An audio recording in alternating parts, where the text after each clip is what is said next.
Before diving into the long story ahead, I should first tell you a bit about myself, so you can better understand the events and situations that will follow. I majored in chemical engineering as both an undergraduate and a graduate student.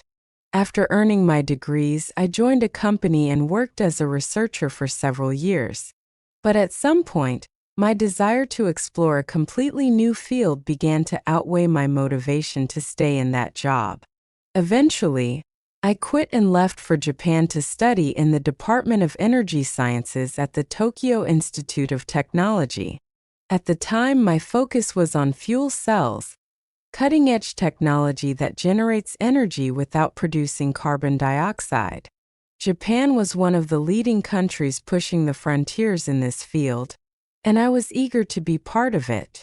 During my PhD program, my research focused on synthesizing catalysts for fuel cells. A fuel cell works by supplying hydrogen to one side of the cell, where electrons are stripped from the hydrogen atoms. These electrons flow through a circuit to generate electricity. On the opposite side, oxygen is introduced, which reacts with the electrons, now spent after powering the circuit, to produce water. The process of removing electrons from hydrogen and combining them with oxygen to make water relies on a catalyst. In most fuel cells, that catalyst is platinum. For platinum to work efficiently, it needs to be attached in nanoparticle form to a material known as a support. A nanometer is the unit scientists use to describe things unimaginably small. Let me put it in perspective. Imagine a 30-centimeter ruler. One of the smallest markings on it is 1 millimeter. Now divide that millimeter into 1,000 equal parts. Each of those is a micrometer. Then divide that micrometer into another 1,000 parts. That tiny fraction is a nanometer.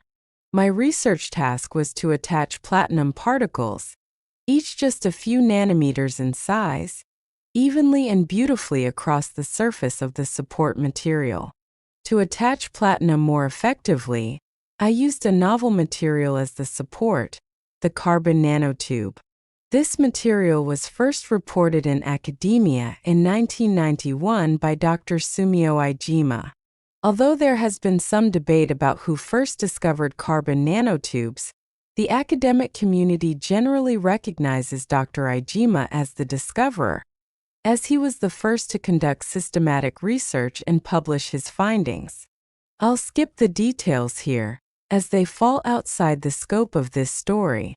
As shown in Figure 1, a carbon nanotube is, quite literally, a nanometer-scale structure made of carbon atoms, and its shape closely resembles the jukbin, a traditional Korean bamboo cooling pillow. The reason carbon nanotubes have attracted so much attention as a new material lies in their remarkable properties. Their mechanical strength surpasses steel, their thermal conductivity exceeds that of diamond, and their electrical conductivity is higher than that of iron. For these reasons, carbon nanotubes are often called a dream material. My research goal was to uniformly decorate the surface of carbon nanotubes with nanometer-sized platinum particles. However, carbon nanotubes have chemically and physically robust surfaces, which makes it very difficult to attach other materials to them. My doctoral research focused on modifying the surface of carbon nanotubes so that platinum could adhere evenly, thereby enhancing their performance as fuel cell catalysts. In the end, I devised a method to create smaller, evenly distributed pores on the surface of carbon nanotubes.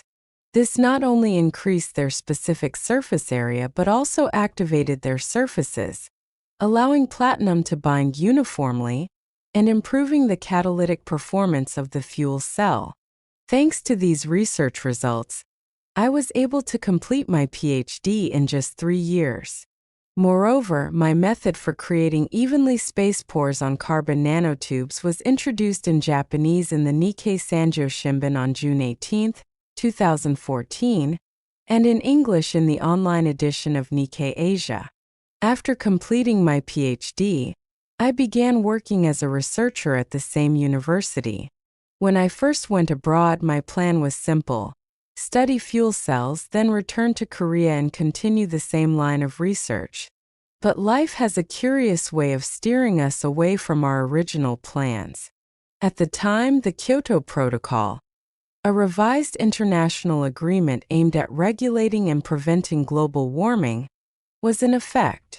Many countries were pouring national resources into developing renewable energy technologies that produced no greenhouse gases, such as solar cells and fuel cells.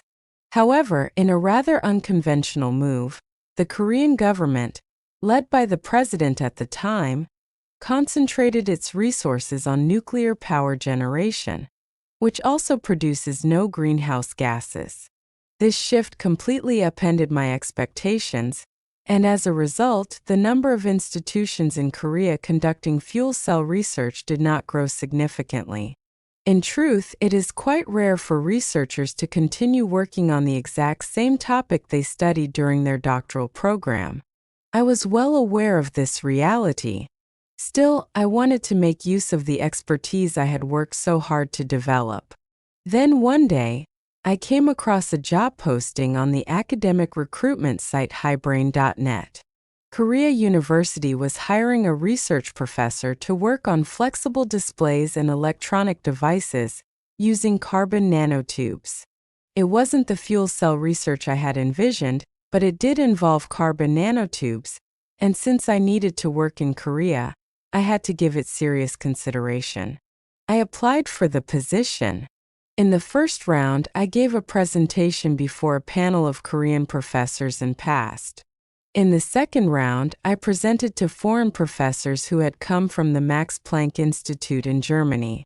After completing both rounds successfully, I was finally offered the position of research professor.